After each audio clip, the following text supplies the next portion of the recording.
As we continue to explore the depth of God's love for us, we've seen God give us covenants so as to show us how he lives and to invite us to become part of his kingdom, the kingdom of God.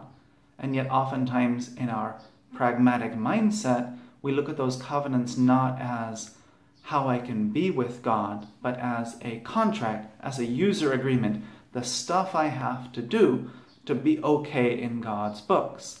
And then it stops being a religion of a love and of a personal relationship, which we also saw is how God wanted all of this to be, but it starts becoming a religion of knowing the right things, dogma and faith, and doing the right things, willpower and choice.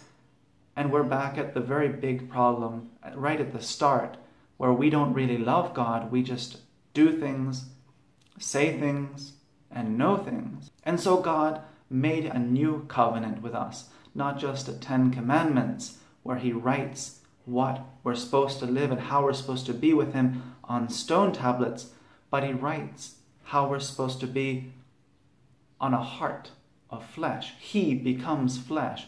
Jesus becomes human. Not just God anymore sharing his life with us, but now God sharing our life, becoming human in every single way.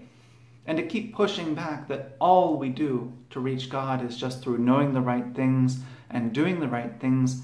Jesus was not just a teacher, a rabbi, and he was not just a moral example. Yes, he taught the truth and he is the truth. And yes, he showed us how to live and he is the way, but he's also the life. Jesus showed us how to live in ordinary experiences. Jesus was hungry. He was tired.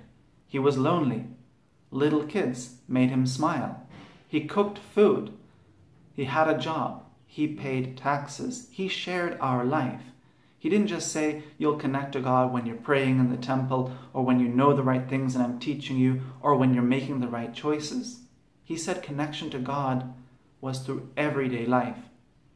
30 of his 33 years were just spent living ordinary things. Only 3 of those years of his life were spent in active ministry to show us the importance of everyday things to connect to God. And when he taught us, he didn't use elevated mental principles and moral obligations as his starting point. He said the kingdom of God is like, and that's how he began his parables. He saw connections to the kingdom of God in farming, in cooking, in trying to figure out which fish is the right one to eat and which one's gone bad, in dealing with bureaucracy, in having a friend contact you late at night when you're hoping you could just go to bed already, in weddings, in invitations, in cleaning the house, in feeding kids, in being poor. Jesus saw connections to the kingdom of God in everything ordinary. And so our attitude that we only connect to God through what we know and what we do, Jesus came to shatter that and to say that if you're going to cook food today, you can connect to God.